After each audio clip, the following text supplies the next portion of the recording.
If you've decided to finish your basement, or you're thinking of finishing your basement, before you go framing any walls or picking any paints, there's 4 things you can do that don't cost you any money, but will save you money before you get started. I'm Bill Gagne, and I'm going to coach you up on how to finish your basement. The number 1 thing on our list for you to do before you start finishing your basement is figuring out why you're going to do it. The overwhelming majority of the people that we work with that finish their basement, I'm a renovation contractor, I have been for about a decade, they will finish their basement to add room to their house. They have young families, little kids, usually it's to finish a rec room or add a bedroom downstairs for when in-laws come to visit, something to that effect. Maybe they need an office downstairs, but really get to the why of the reasoning behind you finishing your basement. I mean, maybe you're trying to put a basement apartment in for income, and that's a smaller proportion because that's a bigger cost.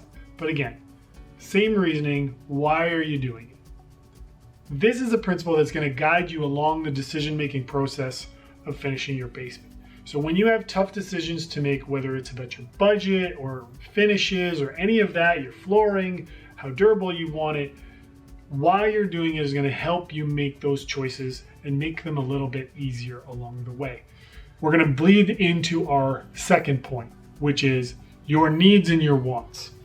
So what do you need? You have teenagers, you need another bathroom. Your in-laws come to visit a lot to help with the kids. You need another bedroom.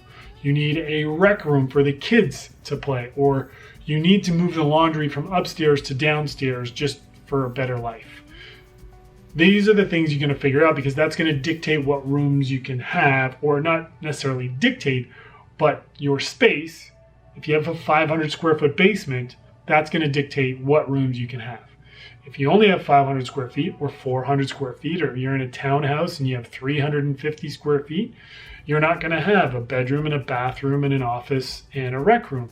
You're going to have a combination of multi-use spaces in this area. So you're going to want to invest time into figuring out what your needs are. You want to be honest with yourself. Don't be too extravagant. You're going to put in a bathroom. Do you want heated floor? Do you need heated floor? One of the things we talk about with bathrooms and basements is you don't want it to be nicer than the bathroom you use every day if it's only going to get used by guests or used sparingly, or your kids are essentially going to use it to go to the bathroom when they're downstairs watching a movie or playing video games. So it can be functional, but it doesn't have to be crazy. So we figured out your why. We figured out your needs and your wants. Number 3 is going to be addressing your budget. Figure out how much money you're going to have available to do this. Are you going to use savings? Are you going to borrow money against your house? Are you going to finance it by other means? Figure this out before you go collecting quotes and getting costs, because you need to know how you're going to do it. Maybe you can't mobilize enough money to get it all done at once. Maybe you do in phases. What I kind of tell clients when they ask me, hey, how much is a basement renovation? I tell them you're buying a car. You're buying a new car. It's a new Toyota Camry. You're driving it off the lot. See you later. That's what it is. Because I'd rather tell them right away, hey, this is the cost. Are you okay with that? Than do the quote, spend all the time putting together the material cost and the labor cost and all that, and then hand it to them and have them be shell-shocked. I find it more respectful to have that conversation early so then they can make a decision. Once you've figured out your budget, you can make a plan. You can say, okay, we have this amount of money. We can do this part of our basement this year. Next year, we'll save up a little bit more and then we'll do this part. If you're going to be living in a house for a long time, you don't have to do your basement all at once, because right now you're probably not using it other than to store all your junk like everybody else. Every quote I go to in an unfinished basement, people go, please, I want to apologize for the mess. And I'm like, hey, this is like every other human out there. Their basement is just storage for everything. So understanding that it's a space you're not using, you don't have to be in a rush to finish it. You can do it over time. We, in another video, will break down the tasks involved in finishing your basement and the steps. from a construction point, like what happens when, which will allow you to plan that. I mean, I think back to my parents. They did renovations over years. They saved their money. They did what they could. They hired trades when they could. Granted, it wasn't the sexiest basement in the world, but we had one, and I was happy with that. So we've gone through our first 3 points, right? Our first 3 points. Sorry, English is my first language. We figured out your why. We've gone through your needs and your want. You've figured out how much money you have and how much you can put together for all this.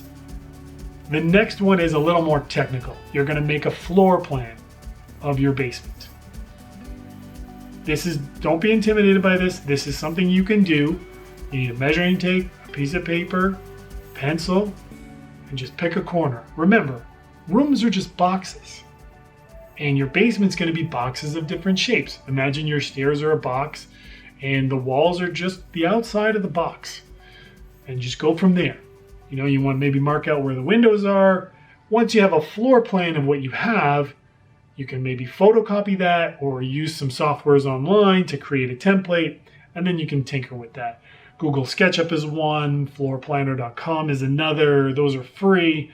There's a lot of different ones, and we'll go over how to make a floor plan in another video because we're going to put out a lot of these to help you go from unfinished basement to finished space. So making a floor plan is your next step. The floor plan will help you calculate materials if you're going to do it yourself. It will help you give it to suppliers. Your local big box store may have somebody who does estimates and they can tell you, hey, this is how much material you're going to need, of what quantities and all that based on what you have.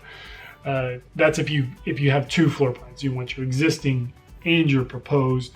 And then if you're going to hire a contractor or work with a contractor to do some yourself and have them do other parts, the floor plan helps them feel like, oh, you're organized and together and you know what you want, and they can help you with your plan if they're that type of contractor.